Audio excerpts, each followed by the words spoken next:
വായു സഞ്ചാരം നിശ്ചിത പരിധി വരെ ഉള്ളൂ. അപ്പോൾ നമ്മളൊരു അക്വേറിയത്തിലല്ലേ?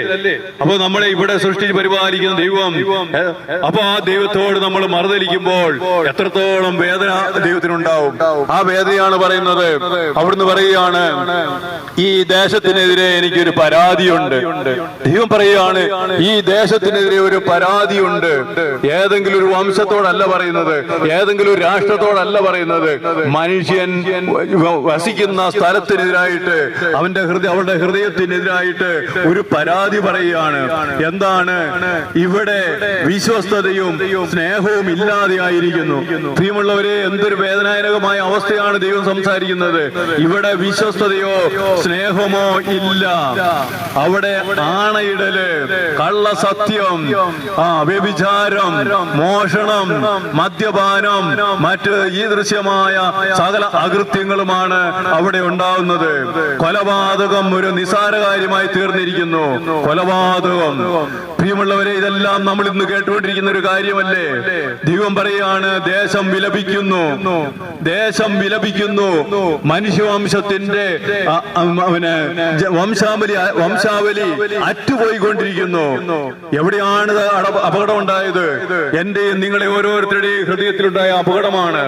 നമുക്ക് ദൈവത്തോടുള്ള വിശ്വസ്തത നഷ്ടപ്പെട്ടു പോയതാണ് ഇതിന്റെ പിന്നിലുള്ള എല്ലാ സത്യമെന്ന്, അതിന്റെ അപകട കാരണമെന്ന് നമ്മൾ തിരിച്ചറിയണം. നമുക്ക് നഷ്ടപ്പെട്ടു പോയത് നമ്മുടെ ദൈവത്തെയാണ്.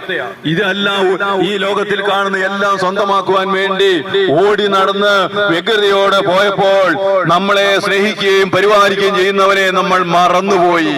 യഥാർത്ഥമായി നമ്മൾ ഓർക്കേണ്ടതാണ്. വളരെ കാര്യമായിട്ട് നമ്മൾ സൂക്ഷിച്ചു വെച്ചത് പലതുമൊക്കെ നമുക്ക് നഷ്ടപ്പെട്ടുകൊണ്ടിരിക്കുകയാണ്. ഇവിടെ പലതുമായിട്ട് നമ്മൾ സംഭരിച്ചു വെച്ചത് പലതും നമുക്ക് നഷ്ടപ്പെടുകയാണ്. നിശ്ചിത കാലം കഴിയുമ്പോൾ നമ്മുടെ പ്രവർത്തന മേഖലകൾ അവസാനിപ്പിക്കപ്പെടുന്നു. നമ്മുടെ ശരീരത്തിന്റെ അവയവങ്ങൾ പ്രവർത്തനരഹിതമായിക്കൊണ്ടിരിക്കുന്നു, നിർജീവമായിക്കൊണ്ടിരിക്കുന്നു.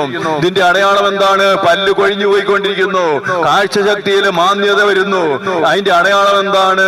മകനെ, മകളെ, നിന്റെ കാലാവധി ഇവിടെ കഴിയാൻ പോവുകയാണ്. നിന്റെ കാലാവധി ഇവിടെ വെച്ച് അവസാനിക്കുകയാണ്. നീ ഇനി മറ്റൊരു ലോകത്തേക്ക് നീ കടന്നു പോകണം. അതിനെ കുറിച്ച് യേശു പറയുകയാണ്, എന്റെ പിതാവിന്റെ സന്നിധിയിൽ, ദൈവത്തിന്റെ സന്നിധിയിൽ, പ്രിയപ്പെട്ടവരെ, മനുഷ്യവംശത്തിന് വേണ്ടി വസിക്കാൻ അനേക വാസസ്ഥലങ്ങളുണ്ട്. ആ ദൈവസന്നിധിയിൽ വസിക്കാൻ അനേക വാസസ്ഥലങ്ങളുണ്ട്. അവിടെ സ്ഥലമൊരുക്കുവാൻ ഞാൻ പോകുന്നു. അവൻ എങ്ങനെയാണ് കടന്നുപോയത്? ഇവിടുന്ന് ഒരു ബസ്സിൽ കയറി പോവുകയാണോ ചെയ്തത്? വിമാനത്തിൽ കയറി പോവുകയാണോ ചെയ്തത്? അല്ല. നമ്മളെ സ്നേഹിക്കുന്നവൻ ഈ ലോകത്തിൽ വെച്ച് എന്റെ പിതാവിന്റെ സന്നിധിയിൽ അനേകം വാസസ്ഥലങ്ങളുണ്ടെന്ന് ഞാൻ അതിനുവേണ്ടി പോവുകയാണ്, സ്ഥലമൊരുക്കുവാൻ വേണ്ടി പോവുകയാണെന്ന്